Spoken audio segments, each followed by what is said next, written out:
What happening? What's up?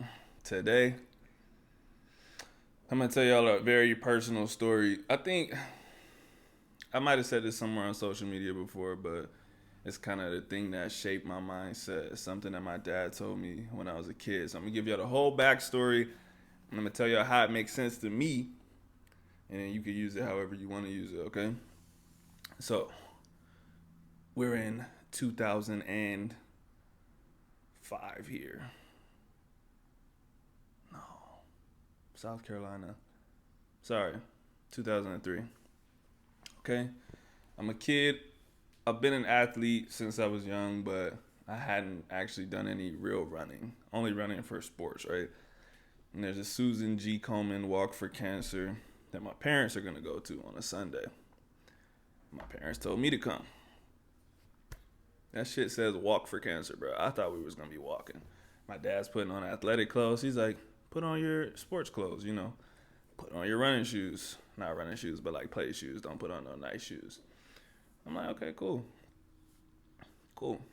So we get there. It's like whatever the distance is, it's like a 5K or something like that. 3 miles. It might have been a little bit less. It might have been a little bit more. I really don't remember. That's not important. What is important is we started running because my dad said we were going to run. And boy, I was tired as shit. I just remember thinking I was going to die, bro. Literally thought I was going to die. My mom had started ahead of us because she was walking, and my dad wanted to. My dad's competitive, okay? So you'll see where I get it from. We let all these people start ahead of us because we were going to run past them and smoke them. This is a walk for cancer. This is not a race. We're just racing because. Exactly. So, we're running, and I see my mom and her friends, and they're walking. And my mom's like, you should let him stay with us. He's tired. Let him walk. And my dad's like, no, come with me. And I'm kind of looking at him like, please, can I stay? You know what I'm saying? And he looked me dead in my eyes. And he said, if you quit now, you will always quit.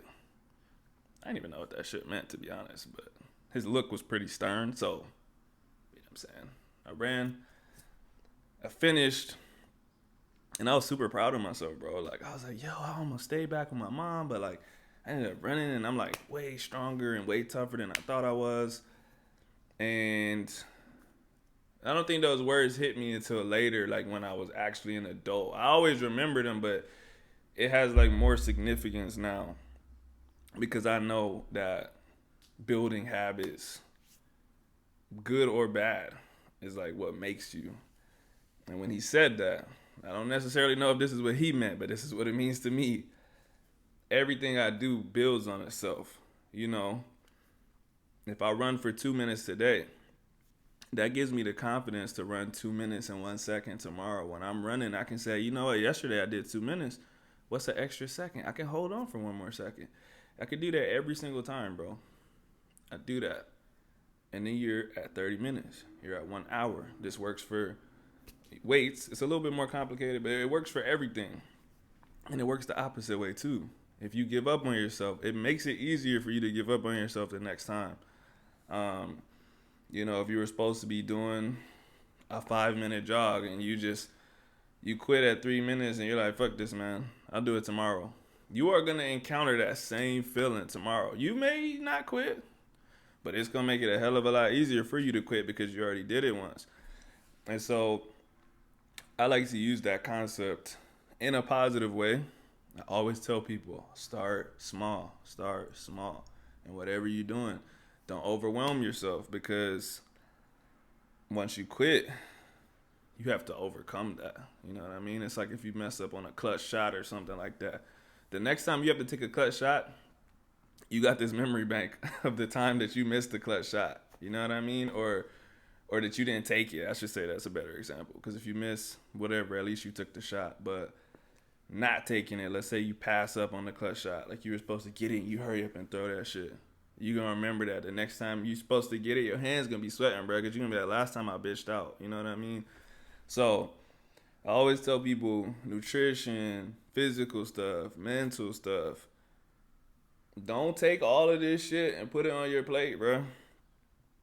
If you want to start somewhere, start small. You start small, then you can say, hey, I know for a fact I can handle this much.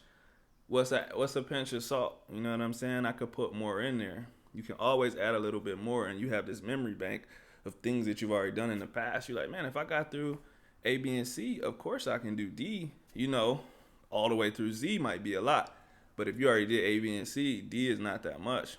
You know what I'm saying? And so, like I said, those words meant to me. If I overcome this, I can overcome the next thing. When I'm going through something tough, I always think about the same things. I think about that story. I think about a couple more stories that most of them involve my dad, but I think about a couple more stories where I could have quit, where I wanted to quit, and I didn't. And I say, you know what? If I made it through that, this is nothing. I say that about everything. I say, if I made it through this is nothing. I got kicked out of school, and I came back and graduated. This is light. You know what I mean? I got fired. I got a job. This is nothing. You know what I mean? I draw back on all the experiences that I had, and that's why you have to fight through stuff. Whenever you get a chance, don't quit. And you know, if you've already quit, like I said, it's a habit. You just got to start going the other way, which is why it's even more important. If you quit in the past, you need to know yourself. You need to know, hey, I got a habit of taking on too much shit and quitting before I get to the end of it. Make it small, bro. If you're studying a language, don't say I'm going to be studying 4 hours a day for 5 years until I'm at this level. Like, no. It's something small. You got a little book, say, you know what? All I'm going to do is make an effort to put in 5 minutes a day. Because you can always do more. You know what I'm saying? You don't have to. You don't have to just stop at 5 minutes, but you want that goal to start off small so that the next time you're only taking a little step. If you start off at 4 hours a day, well, that day when you're super tired and you don't do nothing, you're like, damn, I done missed the whole 4 hours, you know, versus if you're tired, you're like, all right, man, I just gotta buckle up for 5 minutes. You know what I mean? So anyways, just wanted to share that personal story with y'all. And like I said, what it meant to me, and hopefully that means something to y'all, or at least one of y'all, and y'all can take something away from it. And this is my 50th video, bro. I'm halfway to 100 for the year. Told y'all motherfuckers I was gonna put out 100 videos this year, unless I die. If I die,